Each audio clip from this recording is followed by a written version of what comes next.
श्री स्वामी समर्थ. श्री गुरुदेव दत्त. गुरुचरित्र वाचून काहीच वाटलं नाही हे आध्यात्मिक दृष्टीने अर्थ आणि उपाय म्हणजे तुम्हाला जर गुरुचरित्र तुम्ही वाचन केलं असेल परंतु तुम्हाला गुरुचरित्र वाचून त्यातून काही समजलं नाही किंवा तुम्हाला कुठलीही अनुभूती आली नाही असं वाटत असेल तर हा व्हिडिओ शेवटपर्यंत नक्कीच पहा. नेहमीप्रमाणे एक आगळ्या वेगळ्या विषयाचा आपला हा आजचा व्हिडिओ आहे. त्यामुळे व्हिडिओ स्किप न करता शेवटपर्यंत नक्कीच पहा. गुरुचरित्र हा एक अत्यंत महत्त्वाचा आणि पवित्र ग्रंथ आहे जो अनेक पिढ्यापासून लोक वाचत आहेत आणि तो लोकांना आध्यात्मिक मार्गदर्शनही करत आहे. या ग्रंथात श्री दत्तगुरूंच्या विविध लीलाचे, त्यांच्या शिष्यांच्या कथाचे आणि अनेक गूढ अध्यात्मकांचे आपल्याला वर्णन केलेले आढळत आहे. अनेक लोक गुरुचरित्रांचं पारायण करतात, त्याचं श्रवण करतात आणि त्यातून प्रेरणा घेतात. मात्र काही व्यक्तींना गुरुचरित्र वाचन करून किंवा ऐकूनही विशेष अनुभव येत नाही किंवा काहीच वाटत नाही. आध्यात्मिक दृष्टीने या अनुभवाचा अर्थ काय असू शकतो यावर आपण सखोल विचार करणे महत्त्वाचे आहे. व्हिडिओ पुढे जाण्यापूर्वी नेहमीप्रमाणे मी या दत्त परिवाराच्या वतीने श्री गुरु दत्तांच्या पावनचरणी अशी प्रार्थना करते की तुमच्यावर आणि तुमच्या कुटुंबावर सदैव दत्तगुरूंची कृपा राहावी आणि तुमचे इच्छित मनोरथ पूर्ण होऊन तुम्हाला निरोगी आरोग्य, सुख, शांती आणि समृद्धी समाधान लाभे. सर्वप्रथम आपण हे समजून घेणे आवश्यक आहे की आध्यात्मिक अनुभव हा अत्यंत वैयक्तिक आणि गुंतागुंतीचा विषय आहे. प्रत्येक व्यक्तीची अध्यात्माला ग्रहण करण्याची क्षमता, समज आणि अनुभवाची पद्धत ही वेगळी असते. त्यामुळे एका व्यक्तीला गुरुचरित्र वाचून जो अनुभव येतो तो दुसऱ्या व्यक्तीला येईलच असे नाही. आध्यात्मिक अनुभव हा केवळ भावनावर किंवा चमत्कारावर आधारित नसतो, तर तो आपल्या अंतर्मनात होणारे सूक्ष्म बदल, ज्ञानाची प्राप्ती आणि जीवनातील सत्यतेची जाणीव यावर अवलंबून असतो. लोक गुरुचरित्र वाचताना किंवा ऐकताना काही विशिष्ट भावनिक अनुभवाची किंवा चमत्काराची अपेक्षा हे ठेवत असतात. त्यांना वाटते की वाचताना अंगावर काटा यायला हवा, डोळ्यातून अश्रू यायला हवे किंवा काहीतरी अद्भुत व्हायला हवे. जीवनात मनासारख्या गोष्टी घडायला पाहिजे, चांगले दिवस यायला पाहिजे. जेव्हा अशा अपेक्षा पूर्ण होत नाहीत तेव्हा त्यांना काहीच वाटलं नाही असं वाटतं. आध्यात्मिक अनुभव हा केवळ बाह्य लक्षणावर आधारित नसतो, तर तो आपल्या आतील शांततेत आणि समजुतीवर सुद्धा अवलंबून असतो. आपल्या मनात अनेक प्रकारचे विचार, चिंता आणि भावनिक अडथळे असू शकतात. हे अडथळे आपल्याला ग्रंथातील गहन अर्थापर्यंत पोहोचू देत नाहीत. जेव्हा मन शांत आणि एकाग्र नसते तेव्हा शब्दाचे केवळ वाचन होते, त्यांचा अर्थ अंतर्मनात उरत नाही. पूर्वग्रह दूषित विचार किंवा नकारात्मक दृष्टिकोन देखील आध्यात्मिक अनुभवात बाधा आणू शकते.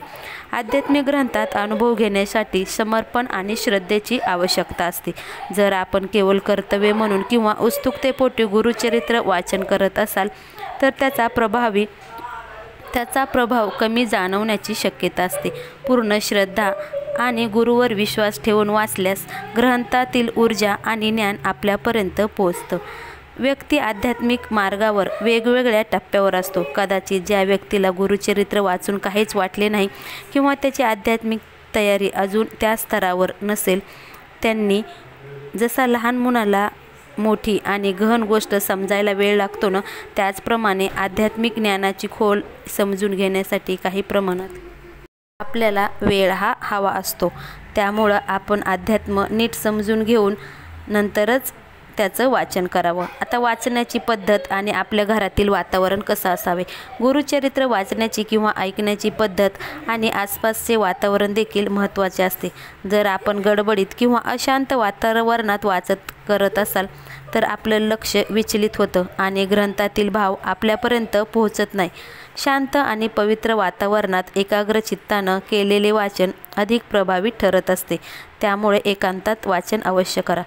गुरुचरित्र हा ग्रंथ अनेक शतकापूर्वी लिहिला गेला आहे.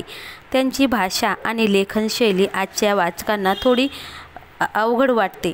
जर भाषेचा अर्थ समजून घेण्यात अडचण येत असेल तर ग्रंथातील गहन विचार आणि भावना आपल्यापर्यंत पोहोचणार नाही। त्यामुळे तुम्ही मराठी ग्रंथ स्वरूपातही वाचलं तरी काही हरकत नाही, कारण तो समजायला खूप सोपा वाटतो आणि वाचायलाही खूप छान आहे। त्यामुळे मराठी भाषेत तुम्ही वाचू शकता। आपल्या कर्माचा आणि प्रारब्धाचा प्रभाव आपल्या आध्यात्मिक अनुभवावर पडू शकतो। काही कर्मामुळे आपल्या मनात एक प्रकारचा अवरोध निर्माण होऊ शकतो, ज्यामुळे आपल्याला आध्यात्मिक गोष्टींचा अनुभव घेणं कठीण वाटू शकते। या स्थितीत निराश न होता नियमित साधना आणि सत्कर्म करत राहणे महत्त्वाचे आहे। काहीच वाटलं नाही हा विचार काय, तर तो एक नकारात्मकता आहे। गुरुचरित्र वाचून काहीच वाटलं नाही याचा अर्थ नेहमीच नकारात्मक असतो असे नाही, याचे काही सकारात्मक आपल्यावर परिणामही दिसू शकतात। सुरुवात कदाचित ही तुमच्या आध्यात्मिक प्रवासाची सुरुवात असेल।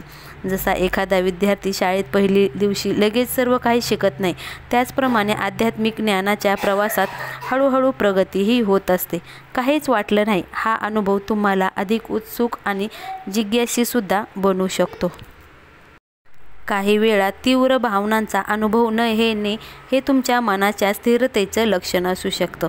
आध्यात्मिक प्रगतीमध्ये भावनिक स्थिरता आणि समतोल महत्त्वाचा असतो।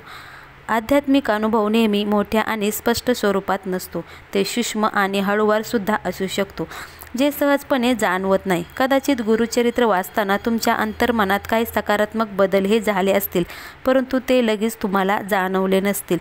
आता काय करायचं मग? तर आता आपण आपला सकारात्मक दृष्टिकोन ठेवा। जर तुम्हाला गुरुचरित्र वाचून काहीच वाटले नसेल तर निराश होण्याची काही गरज नाही। इथे काही गोष्टी आहेत ज्या तुम्ही करू शकतात। तर गुरुचरित्र तुम्ही पुन्हा पुन्हा वाचा। यावेळी तुम्हाला समजलं नसेल तर तुम्ही नंतर वाचा। गुरुचरित्र हा केवळ ग्रंथ नसून तो एक आध्यात्मिक ऊर्जा स्रोत आहे। त्यात दत्त उपासनेचे महत्त्व आहे, गुरु शिष्य परंपरेचे रहस्य आहे आणि जीवनात अनेक प्रश्नांची उत्तरेसुद्धा त्यामध्ये दडलेली आहेत। त्यामुळे आध्यात्मिक दृष्टीने गुरुचरित्र आपल्याला काही गोष्टी ह्या शिकवत असतात। तर कोणत्या गोष्टी शिकवतात? तर सर्वप्रथम म्हणजे गुरुचे महत्त्व। गुरुचरित्र गुरुच्या महत्त्वाची जाणीव करून देते। गुरु हा अंधारातून प्रकाशाकडे नेणारा एक मार्गदर्शक असतो। गुरुच्या कृपेमुळे शिष्याला आध्यात्मिक ज्ञान आणि मुक्तीही मिळत असते। दुसरा म्हणजे भक्ती आणि श्रद्धा। गुरुचरित्रातील कथा भक्ती आणि श्रद्धेचं महत्त्व सांगतात। निश्चिम भक्ती आणि दृढ श्रद्धेमुळे कोणतेही ध्येय आपण प्राप्त हे करू शकतो। कर्म आणि पुनर्जन्म। ग्रंथात कर्म आणि पुनर्जन्माच्या सिद्धांताचे महत्त्व सांगितले आहे। आपल्या कर्मानुसारच आपल्याला फळे मिळतात आणि जीवनाचा क्रम हा चालू राहतो। धैर्य आणि सहनशीलता। गुरुचरित्रामध्ये शिष्यांनी आलेल्या संकटाचा धैर्याने आणि सहनशीलतेने सामना केला। यातून आपल्याला जीवनातील अडचणीवर मात करण्याची प्रेरणा हे गुरुचरित्र देतं। गुरुचरित्र आत्मज्ञानाच्या मार्गावर मार्गदर्शन करत असते। मी कोण आहे? जीवनाचे अंतिम सत्य काय आहे? यासारख्या प्रश्नाची उत्तरे शोधण्यासाठी आपल्याला गुरुचरित्र हे मदत करत असतं।